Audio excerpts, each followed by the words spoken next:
warahmatullahi wabarakatuh. Selamat siang semuanya. Baiklah, perkenalkan kami dari kelompok 7 dari kelas 11 IPS 1. Di sini kami bakal menjelaskan atau mendeskripsikan tentang organisasi yang ada di sekolah, yaitu organisasi siswa intrasekolah atau OSIS. Sebelumnya, perkenalkan, saya Surya Nadila. Saya Sabila Dita. Saya Dita Nyandisha Putri. Saya Tiara Koifah Putri. Saya Yolanda Fitri Grimania. Mari kita lihat video penjelasan kami.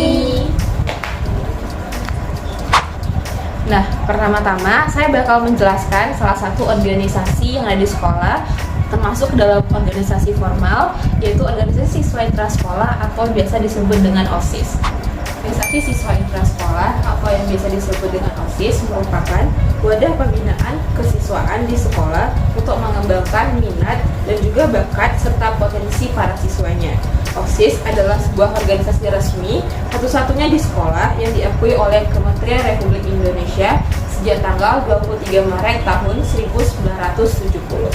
Organisasi ini dimulai pada sekolah menengah, yaitu sekolah menengah pertama atau SMP dan juga sekolah menengah atas atau SMA. OSIS adalah organisasi siswa intrasekolah. Masing-masing katanya itu mempunyai pengertian. Yang pertama, organisasi. Organisasi secara umum adalah kelompok kerjasama antara pribadi yang diadakan untuk mencapai tujuan yang bersama. Yang kedua adalah siswa. Siswa adalah peserta didik pada satuan pendidikan dasar dan juga menengah. Yang ketiga, intra. Intra artinya terletak di dalam atau di antara, sehingga suatu organisasi siswa yang ada dalam dan di lingkungan sekolah yang bersangkutan. Dan yang keempat, sekolah. Sekolah adalah satuan pendidikan tempat menyelenggarakan kegiatan belajar mengajar, yang dalam hal ini sekolah dasar dan sekolah menengah atau sekolah atau madrasah yang sederajat. OSIS itu sendiri merupakan salah satu jalur pembinaan kesiswaan dan merupakan salah satu sistem yang berfungsi sebagai tempat kehidupan berkelompok siswa bekerja sama untuk mencapai tujuan bersama. Oleh karena itu, OSIS sebagai suatu sistem ditandai dengan beberapa ciri-ciri pokoknya. Untuk yang pertama, berorientasi pada tujuan. Yang kedua, memiliki susunan kehidupan yang berkelompok. Yang ketiga, memiliki sejumlah peranan. Yang keempat, terkoordinasi. Dan yang kelima, berkelanjutan dalam waktu yang tertentu. OSIS termasuk ke dalam kelompok sosial yang memiliki jenis kelompok formal yang memiliki struktur dan peran masing-masing anggota dengan jelas. Setiap 1 tahun sekali, selalu mengadakan pemilihan ketua dan juga wakil OSIS, juga perekrutan pengurus baru. Baiklah, sekian dari saya. Untuk materi selanjutnya, yaitu tentang latar belakang OSIS yang bakal dijelaskan oleh Yosef Endadita. Selanjutnya, saya akan menjelaskan tentang latar belakang dari organisasi OSIS. Sebelum adanya OSIS, sudah terdapat berbagai jenis organisasi di sekolah maupun tingkat SMP dan tingkat SMA. Organisasi ini memiliki banyak bentuk yang berbeda, baik yang bersifat internal dan eksternal. Organisasi internal artinya organisasi ini hanya dikhususkan bagi siswa yang ada di sekolah tersebut. Sementara organisasi eksternal berarti anggotanya berasal tidak hanya dari sekolah tersebut. Pada masa itu, sebagian organisasi eksternal ini memiliki muatan politis di mana kendali terhadap organisasi tidak berada di dalam sekolah, melainkan oleh pihak lain yang berada di luar sekolah. Hal ini menyebabkan adanya loyalitas ganda bagi anggotanya. Anggota organisasi yang juga murid dari suatu sekolah pasti akan memiliki 2 aturan yang harus diikuti, yakni aturan resmi sekolah dan aturan dari organisasi luar sekolah. Kondisi ini memiliki resiko di mana adanya pihak-pihak yang mungkin saja memanfaatkan masa siswa sekolah untuk kepentingan pribadi atau golongan tertentu. Di periode tahun 1970 sampai 1972, para pemimpin organisasi siswa mulai sadar dan peduli untuk memupuk persatuan di antara siswa sambil menghindari kemungkinan konflik antar murid di dalam sekolah atau antar murid di sekolah berbeda. Dengan semangat pembinaan dan pengembangan generasi muda, kemudian dibentuk organisasi siswa intrasekolah atau yang biasa disingkat dengan OSIS. OSIS telah menjadi bagian dalam sejarah negara Indonesia. Sekian dari saya, materi selanjutnya akan dijelaskan oleh Tiara. Terima kasih. Nah, materi selanjutnya yaitu tujuan OSIS. Dalam tujuan OSIS itu terdapat 7 tujuan. Yang pertama yaitu meningkatkan generasi penerus yang beriman dan bertakwa. Yang kedua, memahami, menghargai lingkungan hidup dan nilai-nilai moral dalam mengambil keputusan yang tepat. Yang ketiga, membangun landasan kepribadian yang kuat dan menghargai HAM dalam konteks kemajuan budaya bangsa. Yang keempat, mengembangkan wawasan kebangsaan dan rasa cinta tanah air dalam era globalisasi. Yang kelima, memperdalam sikap sportif, jujur, disiplin, bertanggung jawab dan kerjasama secara mandiri, berpikir logis dan demokratis. Yang keenam, meningkatkan pengetahuan dan keterampilan serta menghargai karya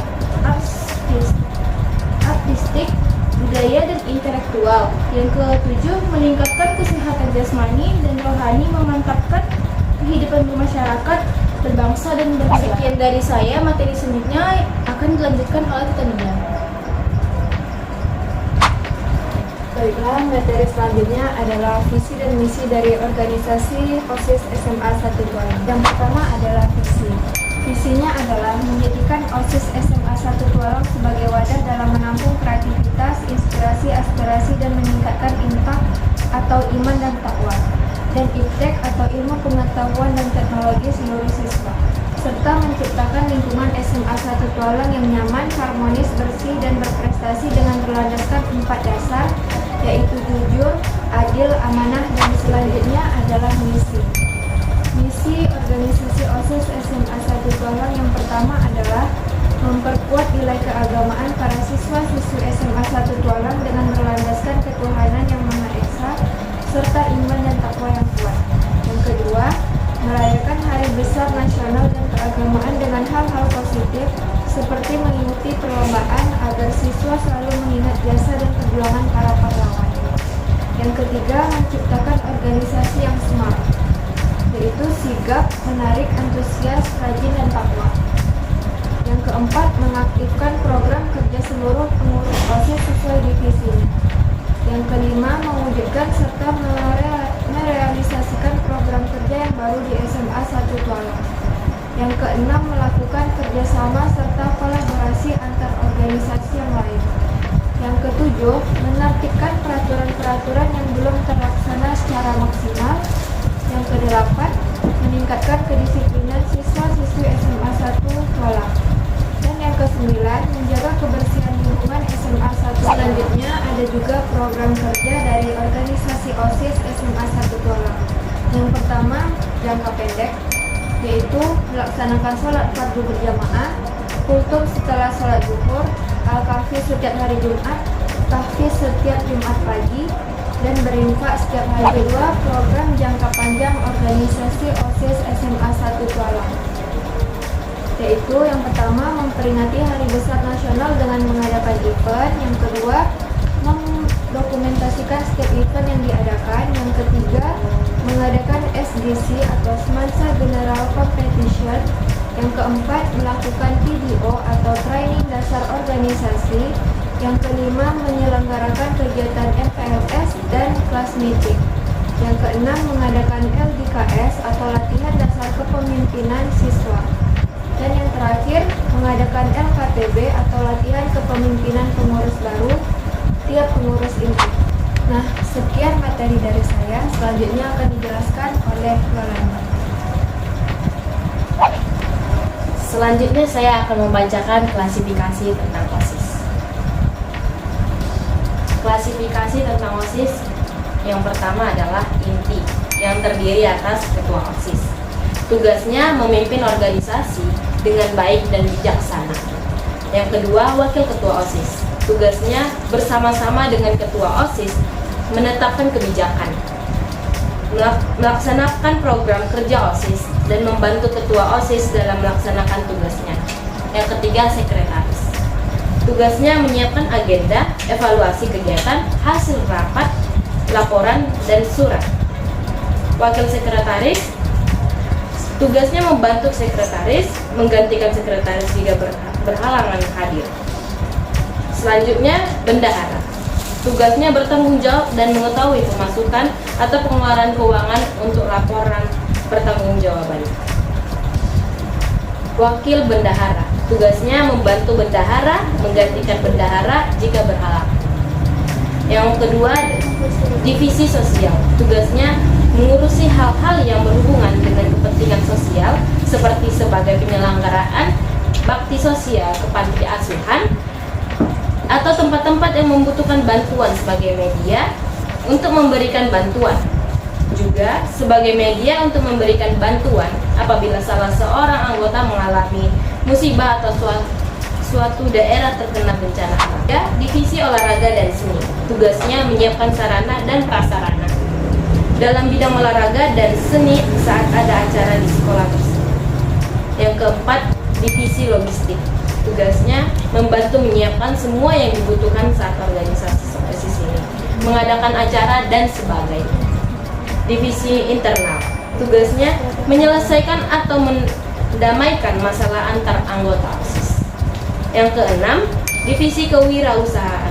Tugasnya bertanggung jawab dalam hal pencarian sumber pemasukan dan pengelolaan uang untuk mewujudkan kemandirian dan kesejahteraan organisasi OSIS.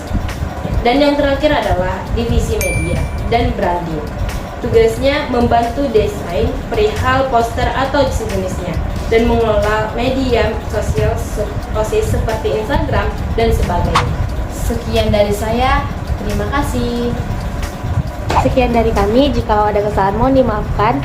Assalamualaikum warahmatullahi wabarakatuh. Terima kasih sudah menonton. Bye-bye.